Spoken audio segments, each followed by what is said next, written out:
Good day, lads. Are you ready for another deep analysis of the King of Fighters game? This time, we'll be taking a look at the King of Fighters 98 and its updated version, KOF 98 Ultimate Match. So, let's start with the original first and talk about its new additions. Let's get started on talking about the characters of the game.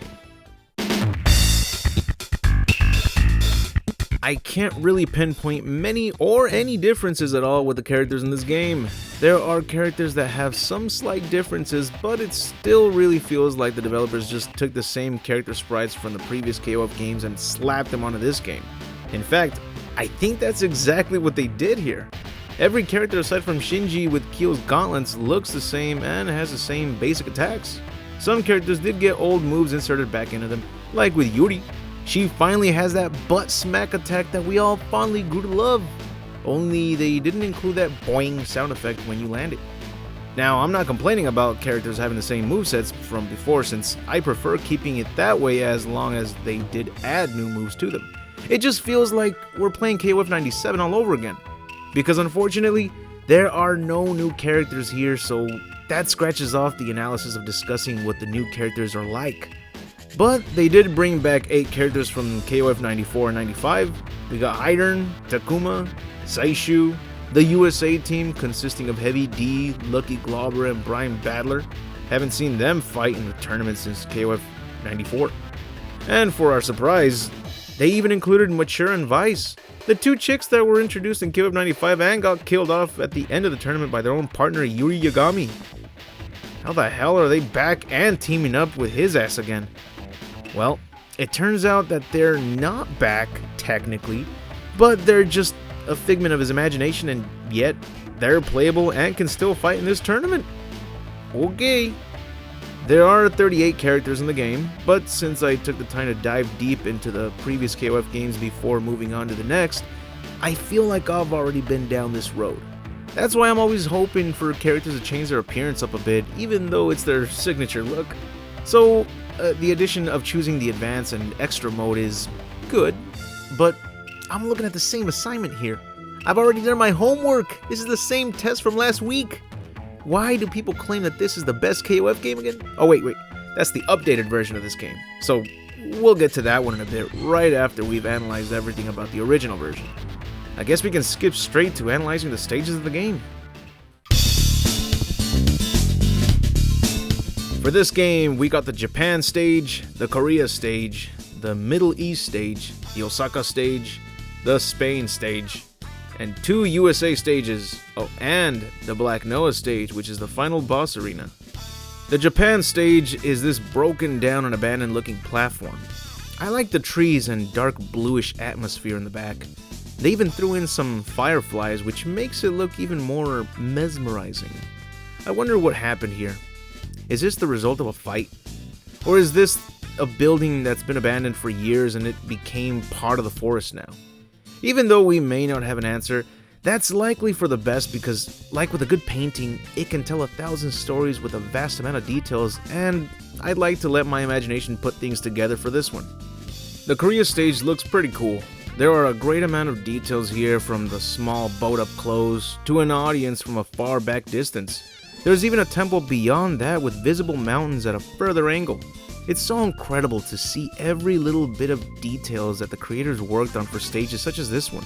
Because if you think about it, this is probably the most common looking place to view from a foreign country, especially since we've already had previous KOF games include stages with a river, a bridge, and people spectating at a far distance. But I feel like these small details really help make this stage look unique. Look at the ground, the attention to detail with dirt, cracks on the edges, the net lying on an unusable boat, the flyers stuck to an electric pole. These are details I always love seeing from pre-rendered backgrounds of the classic Resident Evil games, and it's the same kind of love for these pixelated backgrounds. It's inspiring. Then you also have this random guy walking up to his window, watching what's going on. He scratches his beard, then walks away, just to walk back into the frame and do it all over again. The Middle East stage reminds me of Agrabah from Aladdin, mainly because that's the only movie I've seen that really highlights the details of an Arabian market. It's beautiful. I love the buildings in the back, the spectators. especially the guy that's shaking a dirty carpet from his window. Maybe it isn't dirt, maybe it's something else.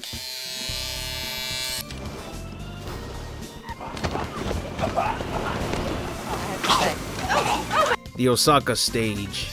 Oh man, how long did it take to create this stage? I know all these stages have a vast amount of details, but my god, does this look extremely complicated to create? Especially since it takes place at night, because you have to include certain lighting and shading when it comes to the lights flashing from the vehicles and buildings. The reflections from every angle, from the ground to the bridge from above, look fantastic. The smoke from the vehicles add even more attention to detail. This is just too damn marvelous. What I love the most about these games is that after a round, the stage will include some alterations such as the weather changing, spectators changing, and here, the traffic changes, and you never know what else you missed for the next time you fight in this stage. Heck, you'll likely want to lose a couple rounds just to see what else changes throughout 5 rounds.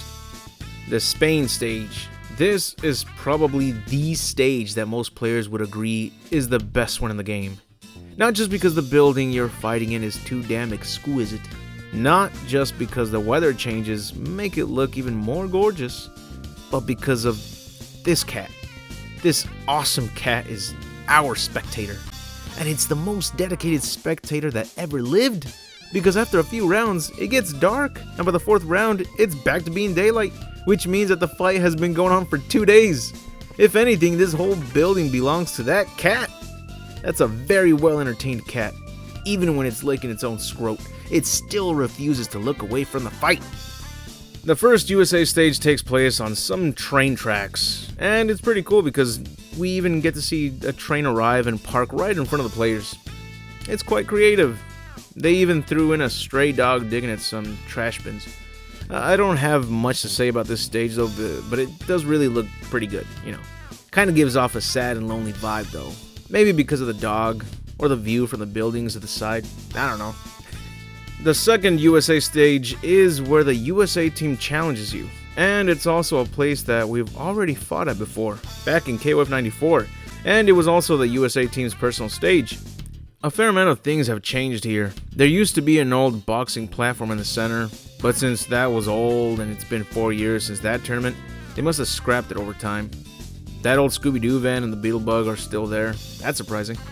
There was a fence that would open and transition into the start of the match, but now you can see that it's been torn down and it's in the corner of the stage. The broken down building to the far right is now missing, so I guess that was demolished over time as well. The words "Mo Money Jack" is graffitied all over the wall, more than twice. What's that all about? It also looks like the dog from earlier is back. After all, it is a second USA stage in this game, so it could just be the same location but from a different angle. IG is also seen in the background.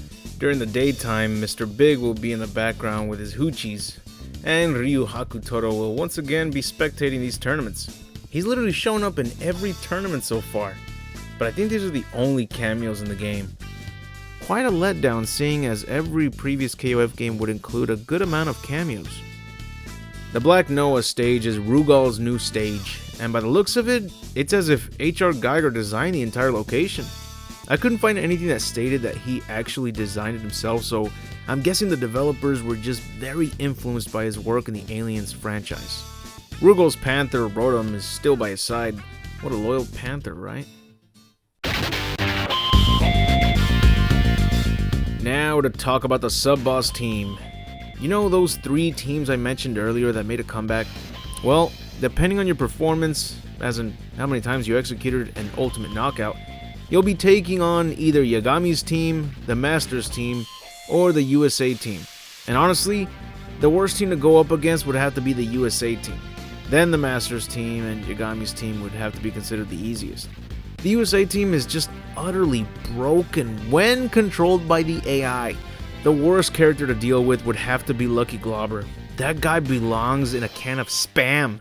But if you've seen my previous KOF reviews, you'll notice that the best way to deal with almost every AI opponent is to poke their ass while against the wall, because they tend to drop their guard so they can concentrate on striking more, kind of like a boxer when they're putting their opponent against the ropes.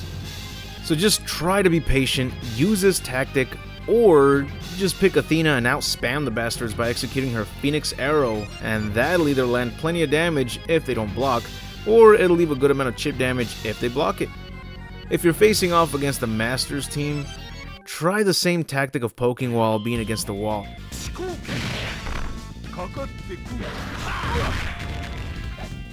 But when it comes to Hydern, he's probably the cheapest to go up against, so the best strategy against him is to jab at a far distance and wait for him to launch himself in the air for his air special, block it, which will throw him back, and he'll be wide open for any attack. Then rinse and repeat.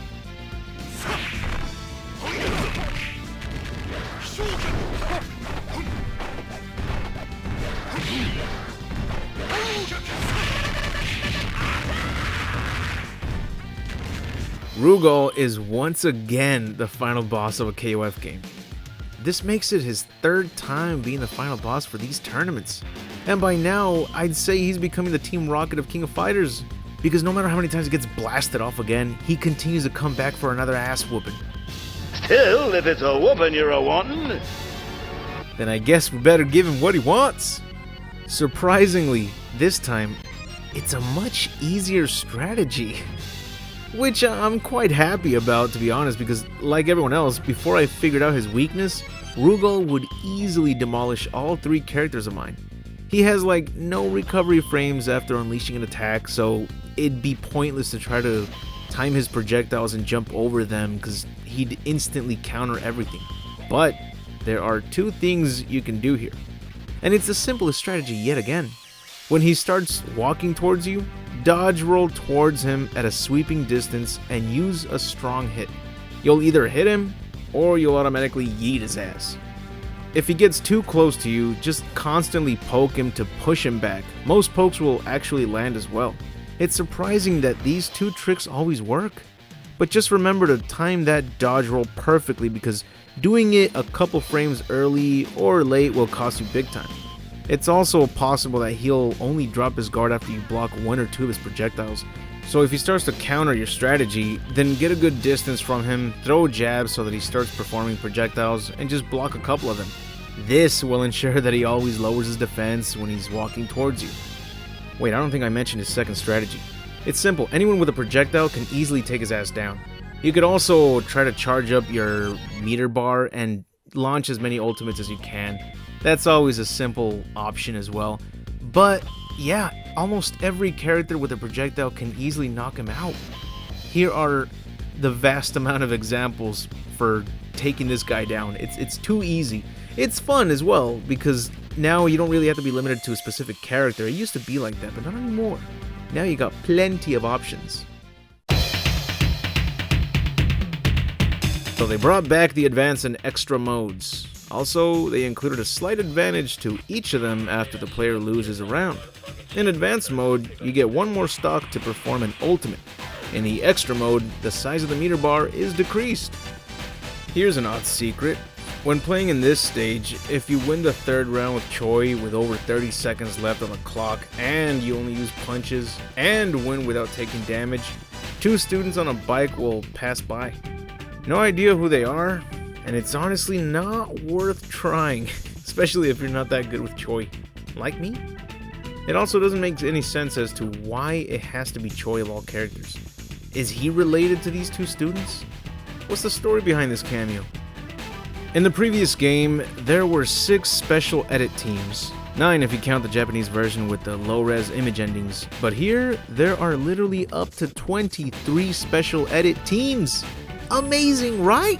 Well, it would be if they didn't end up being a single still image ending for every single one of them.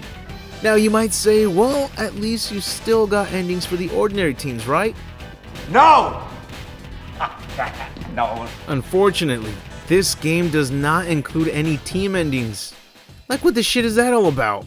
Does that mean that the King of Fighters 98 canonically did not ever take place in the series? Oh man, I know that happens with spin-off games such as the Game Boy Advance KOF games, but this is the tournament. Why are there no endings? I guess you could count that cutscene of Rugal blasting off again, but that just gives us the same problem I had with the previous game endings, seeing the same shit happen once again. Damn it, Rugal, don't you have any other tricks up your sleeve besides Kermit suicides? Well, guess what? This game is actually considered like a dream match game, so the events for KOF 98 did not actually happen. Weird though, why'd they call it 98? They could have gone with a spin-off title.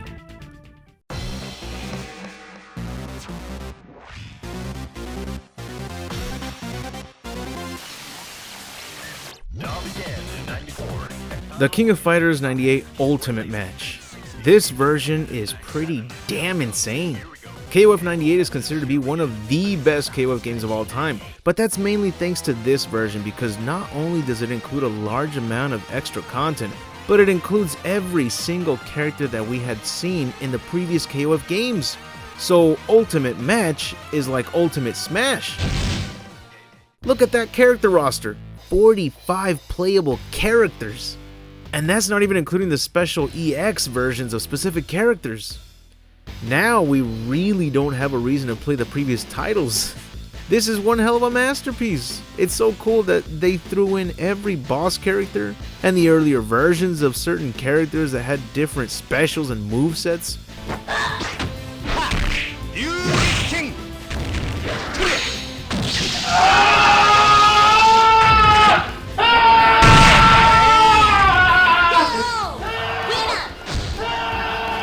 You have to unlock some of them, but that's perfect because one thing I love, and I'm sure everyone else does, is unlocking characters or new features.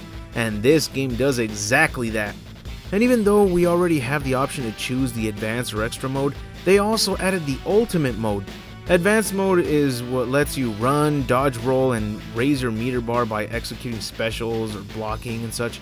The extra mode is what makes you take a long step back or forward. They call it a dash, but it looks like a character just did a really long step backwards or forward. And instead of dodge rolling, your character will dodge tilt. And you can charge your meter bar on your own, which is one thing I do like about the extra mode, but that's it.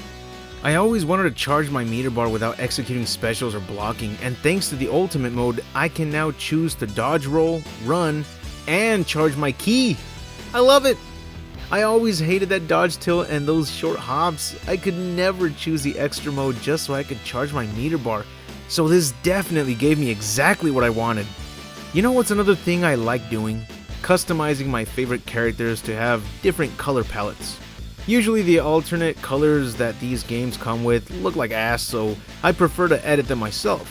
And luckily we have that option here. What's even crazier is that you can also customize the color of a character's projectiles. I've never seen that option before. Only character color palettes. I don't know why you'd want to change the color of projectiles, but I won't argue with the option, obviously. Customizing color palettes is the most we can work with when all these characters never change their appearance. Feels like a missed opportunity, especially when the advertisements and artwork for these games include the combatants with different outfits. Why couldn't they add these? I would love to see these characters in these formal outfits as they're pummeling each other. The stages have been altered in this version as well. Now they are a combination of 2D and 3D. Pretty cool, right?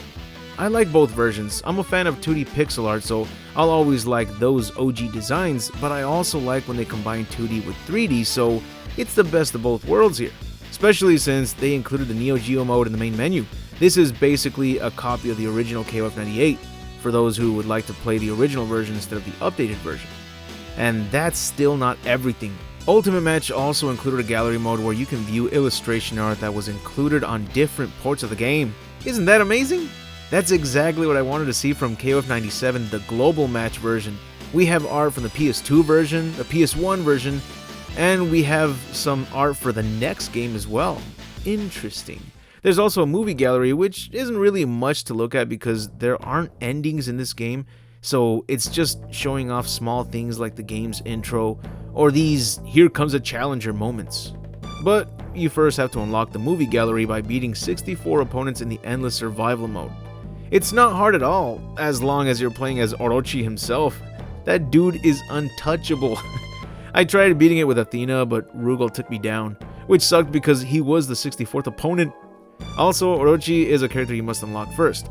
But that ain't hard, just play the arcade run and pull off 6 to 9 ultimate knockouts before you get to the final boss fight. The challenge mode in this game is one of the most frustrating pieces of trash that I've ever experienced. It's where you can try to beat a number of challenges to test your skills. Kind of feels like a challenge tutorial mode because most of these challenges have you repeating specific commands against the opponent, sort of training you on how to do certain actions during a fight like counters and ways to get the upper hand. However, it feels broken as fuck because a lot of times that I execute the correct moves on time, it still doesn't count them. Look at these examples. How many times did I do the exact same thing that I asked for but didn't count all 20 to 50 first attempts? It's so utterly annoying to repeat these commands over and over when they should have worked immediately. I don't see a single frame of a difference between the one that counted compared to the ones that were deemed a failed attempt. I hate this challenge mode. It did teach me a couple things though, but it would have been great if they actually included a preview option for each character to see if you're doing something wrong. I had to look these up because I spent so much time trying to do what I thought it was asking for, just to realize that I was doing exactly what it asked me to do. Made me wonder if the game knew what it was asking for, or it just wasn't watching. I didn't see nothing!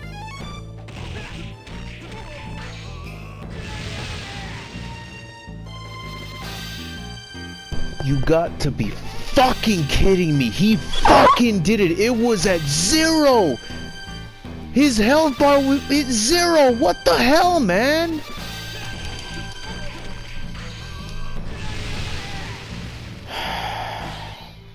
I hate this challenge mode. Please land it. Thank you. God. But that's just with the challenges that were considered the easiest on the list. The real deal is when you gotta connect certain combos and finish off with an ultimate.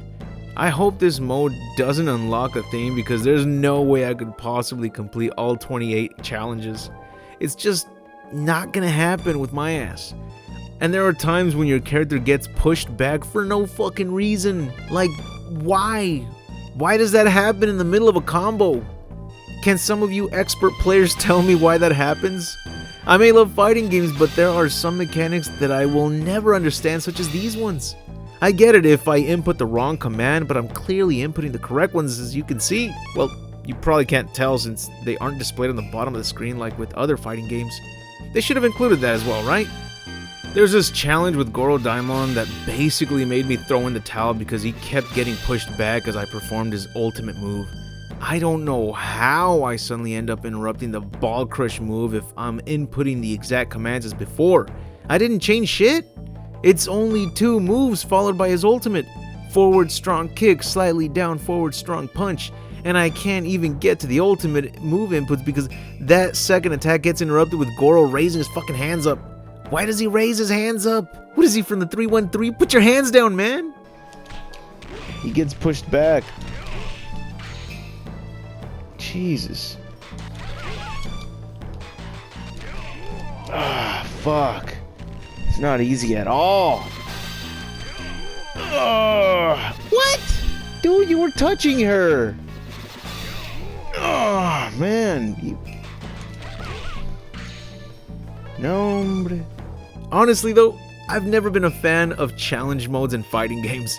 They tend to be this annoying and you have to be in god level tier to complete every single challenge in most fighting games like this one. I've seen examples online where they accomplish the task in their first try. Sure, it's possible that they may be using a tool assisted program, but if they aren't, then you're witnessing a god tier player. When playing the arcade run, one thing I don't get is that I always end up fighting in the same stages before taking on the final boss.